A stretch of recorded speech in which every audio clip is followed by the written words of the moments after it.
Bapak. Baik. Oke. Jadi tujuan saya ke sini itu karena ada tugas untuk wawancara beberapa kepala sekolah terkait dengan praktek pengambilan keputusan. Oh iya. Oke. Bolehkah saya mengajukan beberapa pertanyaan ke Bapak? Boleh. Oke. Jadi yang pertama, selama Bapak menjadi kepala sekolah itu terutamanya adalah kepala sekolah di SMA Negeri 1 Bangli, adakah satu masalah yang Bapak hadapi sebagai pemimpin di mana masalah itu menimbulkan dilema dalam proses penyelesaiannya? Jika ada, boleh apa tidak Bapak menceritakan ke saya terkait masalah tersebut? Ya, yang jelas mengelola sekolah seperti SMA Negeri 1 Bangli yang merupakan sekolah terfavorit di Kabupaten Bangli, pasti ada masalah. Sebagai sebuah masalah yang bisa dikategorikan sebagai dilema yang pernah kita alami adalah ya sebetulnya peristiwanya tidak jauh-jauh amat gitu. Baru-baru ini kita melaksanakan penerimaan peserta didik baru. Jadi aturan dan petunjuk teknis dalam penyelenggaraan peserta didik baru itu sudah sangat jelas dan bisa dipahami oleh setiap calon peserta didik maupun oleh orang tua calon peserta didik. Dipermudah dengan bisa mendaftar secara online dari rumah, tidak harus datang ke sekolah. Nah, kemudian muncullah dilema di mana saat siswa itu mengisi aplikasi pendaftaran, ternyata mereka ada 351 siswa yang hanya mengisi satu pilihan di SMA Negeri 1 Bangli, tetapi kemudian 351 siswa ini tidak dinyatakan diterima di PPDB siap online. Artinya ada 351 siswa yang tercecer. Kenapa? Karena tidak mengisi pilihan 2. Andai saja mereka mengisi pilihan 2, pasti akan diterima di sekolah yang kalau tidak diterima di pilihan 1, mereka akan diterima di pilihan 2. Nah, ini kemudian menjadi dilema bagi kita. Kenapa? Karena dari 351 itu adalah tidak sedikit mereka adalah anak-anak pejabat. Ada anggota dewan, ada pejabat di kabupaten maupun pejabat di provinsi. Nah, ini tentu sebuah dilema. Maka dari itu dalam penyelesaian dilema seperti ini, kita tentu sebagai bawahan mohon petunjuk kepada pimpinan atasan kita, yaitu Bapak Kepala Dinas Pendidikan Provinsi Bali. Demikian pula Pak Kadis tentu tidak berani memutuskan sendiri karena beliau juga punya pimpinan Pak Gubernur. Nah, maka terjadilah koordinasi. Dari hasil koordinasi itu kemudian ada penyelesaian yang disebut dengan optimalisasi penerimaan PPDB. Nah, akhirnya dari 252 siswa itu sama dengan 7 rombel yang harusnya kita terima, kita harus menerima tambahan rombel dari yang diberikan melalui Dinas Pendidikan Provinsi Bali. Jadi ini kita sebut sebagai sebuah dilema. Iya. Jadi kalau dilihat tidak hanya di sini saja, tapi sekolah lain juga ada pastinya Pak. Pasti. Mungkin kalau dari dilema etika yang lain yang terkait mungkin dari kedisiplinan atau yang lain, mungkin Bapak punya satu cerita menarik dari siswanya. Iya, ini sebetulnya banyak sekali kasus-kasus kita yang dapat kita kategorikan sebagai dilema etika.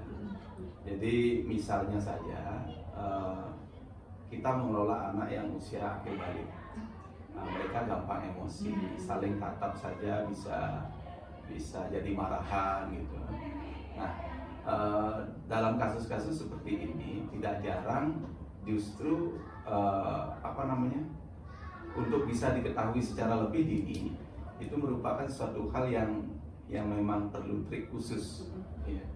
Jadi guru BK, bimbingan konseling maupun guru lain itu mesti harus mempertajam pandangan dan telinga untuk bisa mendengar apa sih yang menjadi keluh kesah daripada anak-anak kita. Nah, sehingga dikaitkan dengan perilaku anak-anak kita yang dalam usia akil balik seperti ini. Satu contoh kecil kasus dilema etika misalnya adalah apa namanya, ada anak ini yang sebetulnya kita lihat dari sisi perilaku itu mereka normal-normal saja, tapi kemudian ya akibat saling pandang tatapan mata begitu, padahal mereka teman sekelas, nah, akhirnya terjadi apa namanya, keributan kecil. Keributan kecil ini kemudian berakar sampai mengakibatkan orang tua salah satu siswa itu yang tidak terima anaknya diperlakukan seperti itu. Nah, kita kemudian telusuri permasalahannya, apa sih yang terjadi. Nah, ternyata ya orang tua siswa yang tidak terima ini justru yang mendahului perkara itu terjadi. Jadi apa namanya, kasus-kasus seperti ini sering terjadi di anak-anak kita. Ya mungkin juga di sekolah lain seperti itu. Ya, jadi begini Pak, jadi dalam modul yang saya pelajari Nika di modul 3.1 Niki ada 2 jenis dilema, yaitu dilema etika yang merupakan dilema kebenaran lawan kebenaran, sama bujukan moral yang merupakan kebenaran lawan kesalahan. Nah, kalau menurut Pak Komang sendiri, bagaimana Bapak mengidentifikasi kasus yang muncul ini, mana yang merupakan dilema etika, mana yang merupakan bujukan moral dari yang Bapak sampaikan tadi di luar? Iya, kalau kita lihat bahwa yang sebetulnya yang kasus kedua adalah yang apa namanya, yang kita sebut sebagai bukan yang satunya, bujukan moralnya. Ya, kenapa begitu ya? Artinya andai saja mereka punya mental yang stabil begitu, pasti akan lebih mengedepankan persahabatan, pertemanan ketimbang dengan perseteruan. Ya. Sedangkan kalau di dilema etika itu kan satu contoh kasus misalnya kita berikan begini, ada guru yang punya hak cuti hamil,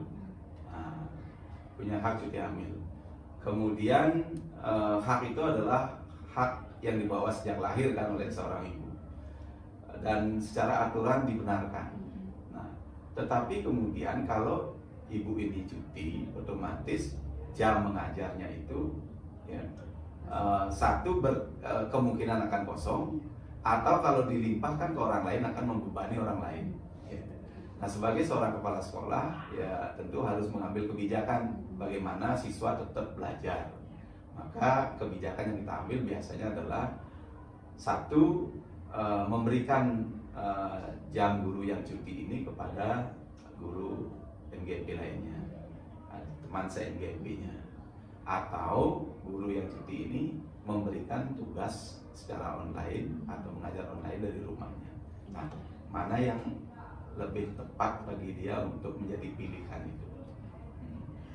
Jadi mengacu kembali ke kasus si anak tadi yang kita tarik nih, bagaimana Bapak menjalankan atau mengambil keputusan di sekolah, terutama untuk kasus-kasus di mana ada dua kepentingan yang sama-sama benar atau sama-sama mengandung nilai kebijakan. Ya. Jadi kalau sama-sama mengandung nilai kebijakan itu sebetulnya kan apa namanya, seperti kasus anak tadi, kalau tidak melibatkan di luar pihak kedua anak ini, sebetulnya sangat mudah kita menyelesaikan masalahnya. Tetapi kalau sudah ada campur tangan pihak lain, misalnya orang tua yang tidak terima anaknya diperlakukan dengan kekerasan, begitu dia pasti akan beda emosi gitu. Nah, menghadapi inilah kita harus persuasif gitu. Kemudian untuk langkah-langkah atau prosedur seperti apa yang biasanya Pak Komang lakukan dalam menghadapi situasi seperti tadi ini? Sebetulnya langkah-langkah yang kita lakukan adalah pertama mempertemukan kedua orang tua, termasuk anaknya. Jadi saya tidak melepaskan begitu saja permasalahan seperti ini kepada guru bimbingan dan konseling, tapi guru BK juga kita dampingi pada saat melakukan panggilan orang tua.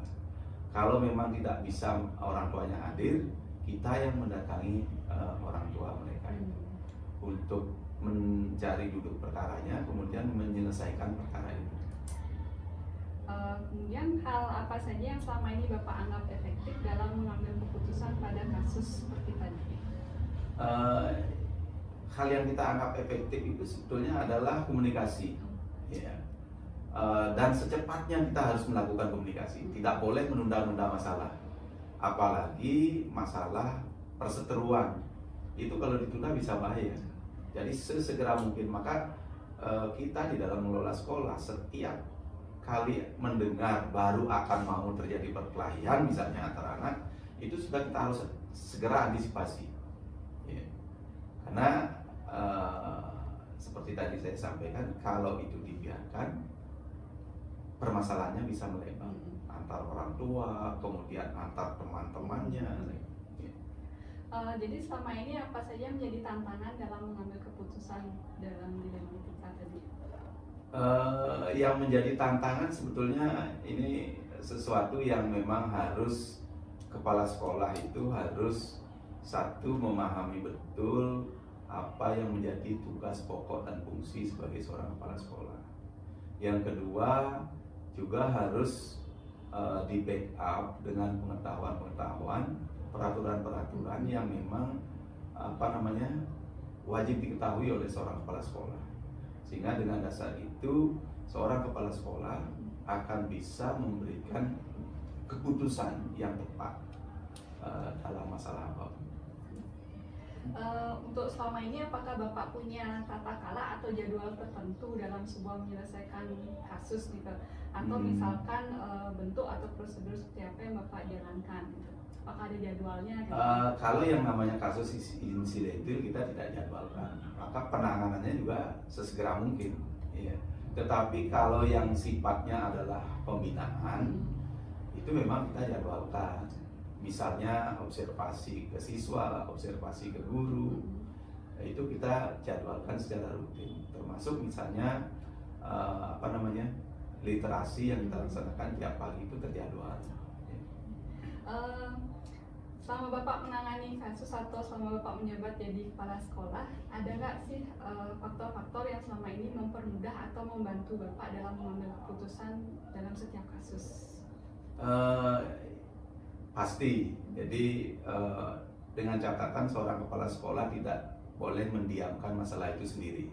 Harus komunikatif, harus berbicara dengan minimal yang menjadi pembantu kepala sekolah adalah OKC, kemudian analis SDM, itu kita harus libatkan, ya.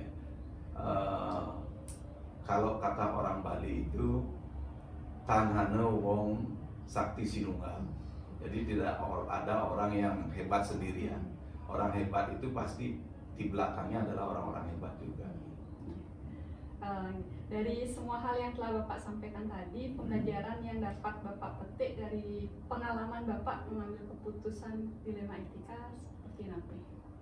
Ya, ini terus terang memang pengetahuan yang tidak didapatkan di dalam textbook, gitu ya. Hanya bisa didapatkan melalui pengalaman, ya. Pengalaman, dan itu merupakan sesuatu yang unik sekali bagi kita, karena memang tidak semuanya bisa sesuai dengan aturan yang berlaku, ya. Kemudian di dalam proses mengambil kebijakan itu kita tentu tidak melupakan kebenaran yang harus kita laksanakan.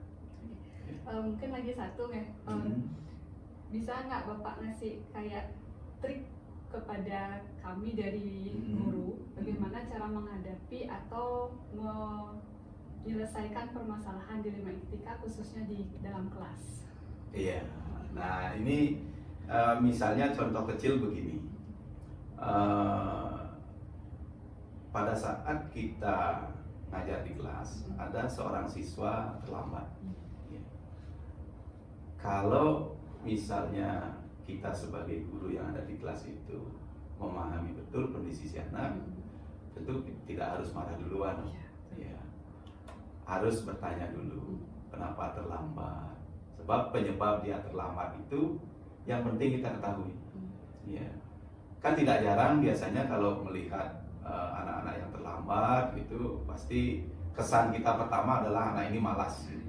Padahal belum tentu. Bisa jadi dia di rumah masih bantu ibunya, kemudian mungkin melakukan sesuatu yang baik bagi keluarganya yang kita tidak ketahui. Nah, maka pendekatan seperti ini penting kita lakukan, terutama di guru yang biasanya kalau baru-baru kita jadi guru itu pasti emosi kita tinggi. Sudah 7.20 kok belum masuk kelas dan malah terlambat, cengengesan dan sebagainya. Jadi ini penting. Triknya adalah yaitu kita harus sabar, bahwa menunjukkan jati diri kita kepada anak-anak itu sebagai orang yang bisa mengelola emosi dengan baik. Ya. Baik, terima kasih untuk waktunya Pak Kuman. Jadi banyak sekali yang sudah dapatkan dari hasil diskusi kita. Jadi terima kasih untuk kesediaannya juga. Pak Kuman sudah mau menjadi narasumber wawancara saya hari ini. Ya, terima kasih juga. Jadi mohon maaf mungkin ada beberapa pernyataan saya yang kurang berkenan di hati atau tidak enak didengar, begitu saya mohon maaf, tetapi itulah pendapat pribadi saya. Terima kasih.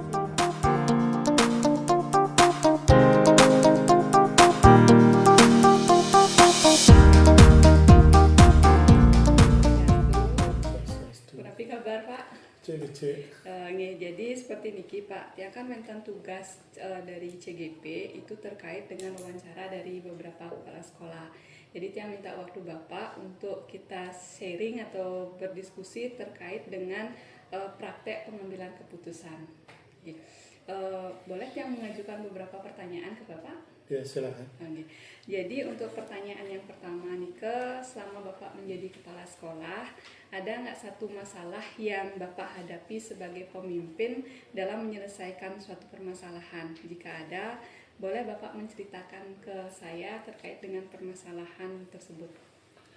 Ya, untuk selama ini sebenarnya sudah lancar saja, tetapi memang ada kayak kemarin itu di bidang sama absensi itu. Sebenarnya dari segi aturan kemudian pelaksanaan kita kan harus melaksanakan itu absensi karena itu suatu kewajiban. Mungkin karena kekelelayan atau apa, beberapa dari misalnya dari guru itu ada yang memang dari absensinya agak kurang lah kalau dilihat persentase. Nah, kemudian untuk pendekatan itu kita lakukan pendekatan secara pribadi. Jadi sehingga supaya nantinya ada perubahan lah gitu. Nah, tetapi dalam perubahan itu biar dia merasa bahwa itu memang kelalaian. Jadi jadinya supaya tidak terjadi istilahnya miskomunikasi. Kadang-kadang kan ketika mungkin ada peneguran, kadang-kadang ada yang merasa tidak terima gitu, sehingga itu di sana perlu pendekatan secara pribadi. Mudah-mudahan dengan pendekatan seperti itu ada perubahan. Jadi begini Pak, dalam modul yang saya pelajari itu kan ada 2 jenis dilema, yaitu dilema etika yang merupakan dilema kebenaran dan kebenaran, dan juga bujukan moral yang merupakan kebenaran lawan kesalahan. Nah, kalau menurut Bapak, bagaimana Bapak mengidentifikasi kasus-kasus yang muncul ini, mana yang berupa dilema etika, mana yang berupa bujukan moral? Kalau dilema etika itu sebenarnya secara aturan itu mestinya dijalankan, tapi kadang-kadang namanya kita dalam istilahnya pribadi sosial itu supaya tidak terlalu kelihatan saklek gitu, tapi dengan pendekatan itu. Tetapi dengan kalau seandainya itu pun tidak ada perubahan, ya kita pakai aturan yang berlaku. Pertanyaan berikutnya nih Pak, bagaimana Bapak menjalankan pengambilan keputusan di sekolah, terutama untuk praktek-praktek kasus di mana ada 2 kepentingan yang sama-sama benar atau sama-sama mengandung nilai kebajikan? Untuk itu sebenarnya kita identifikasi dulu ini hal-hal yang memang belum dilaksanakan atau yang belum dilakukan.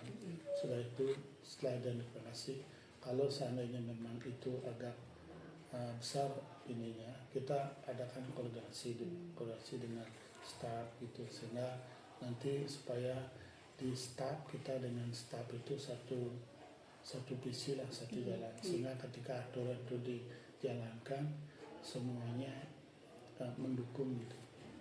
Dan sebelumnya juga apa yang jadi komitmen kita sampaikan dulu, sehingga nanti kalau seandainya dia tidak melaksanakan bisa kita ingatkan.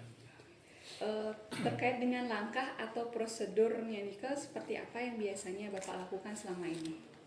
Nah, biasanya kalau seperti itu kan kita melihat aturan yang berlaku, kemudian kita lanjutkan di sekolah dengan menindaklanjuti dengan mungkin aturan, kemudian SK gitu, sehingga itu kita laksanakan. Kemudian di sana itu jelas ada tugas dan tupoksinya gitu. Ambillah sekarang misalnya kayak PPDB yang agak inilah, kalau di Ubud kita kan dengan membludaknya sesuatu kemungkinan ada hal-hal yang di luar memang dari peraturan yang mungkin nanti kita laksanakan. Tapi itu harus kita koordinasikan dulu, kita buat di juknis, sehingga nanti kalau ada hal yang memang tidak sesuai dengan aturan, tetap kita akan koordinasikan dengan koordinasi dengan teman-teman, koordinasi juga ke atasan gitu, sehingga bisa berjalan dengan baik tanpa melanggar aturan yang berlaku. Jadi hal-hal apa saja yang Bapak anggap efektif dalam pengambilan keputusan terkait dengan kasus dilema etika seperti yang Bapak sebutkan pertama tadi terkait dengan absen guru nih Pak? Yang efektif pertama kita kan sampaikan dulu aturan yang berlaku, sudah itu dilengkapi dengan tindak lanjut ya administrasinya supaya bagus gitu. Yang terakhir ya tetap ada monitoringnya gitu. Jadi ada tim yang mungkin nanti untuk monitoring. Nah, dari monitoring itu nanti ada evaluasi. Nah, sejauh mana efektif dari yang sudah kita lakukan. Seandainya ada memang ada hal yang belum efektif, ya di sana mungkin ada tindak lanjutnya. Jadi selama ini apa saja yang menjadi tantangan Bapak untuk menghadapi pengambilan keputusan dilema etika yang tadi, Pak? Sebenarnya kita ini komitmen aja dari sekolah, komitmennya menjalankan sesuai dengan program, kemudian dari guru ya komitmen melaksanakan tugas dan tupoksinya. Sebenarnya itu di komitmen kita masing-masing aja. Jadi mudah-mudahan dengan menjaga komitmen itu yang bisa kita lakukan sehingga tugas dan program itu berjalan. Nah, kalau misalnya ada suatu hal, misalnya ada kepentingan, itu sebenarnya perlu dikoordinasikan aja sehingga kita terbuka dengan staf dengan ini, sehingga istilahnya berjalan lah. Ini kan bisa dikoordinasikan, misalnya ada satu halangan, koordinasi dengan teman sejawat kan bisa dilakukan. Sepanjang itu dilakukan istilahnya dengan penyampaian terbuka, saya pasti ada jalan. Jadi apakah Bapak memiliki sebuah tata kala atau jadwal tertentu dalam pengambilan sebuah keputusan, Pak? Misalkan Bapak punya jadwal tersendiri untuk menghadapi satu permasalahan atau memang berjalan begitu saja? Nah, biasanya kalau ini kan ada kita sebenarnya sistemnya, kita lihat evaluasi dari aplikasi mungkin yang sudah dibuat, mungkin kita berkalanya ya tetap satu minggu kita lihat, nanti berkalanya sebulan sekali kita lihat gimana hasilnya. Berikutnya, adakah seseorang atau faktor yang selama ini mempermudah atau membantu Bapak dalam pengambilan keputusan terkait dengan kasus-kasus dilema etika? Pasti ada. Yang pertama kan aturan dan sistem yang kita buat itu sangat membantu. Kemudian koordinasi dengan staf, dan apalagi di sini ada istilahnya tim koordinator itu sangat membantu. Jadi kalau saya kan tidak bisa langsung ke semuanya, jadi mungkin dengan masukan-masukan, kemudian dari pantauan teman-teman yang sifatnya pasti akan membantu gitu. Itu sangat sangat membantu. Dan mudah-mudahan start dengan tim itu ya dari pelaksanaannya bisa berjalan dengan baik. Dari semua yang telah Bapak sampaikan, itu pembelajaran apa yang Bapak dapat petik dari pengalaman Bapak dalam mengambil satu keputusan?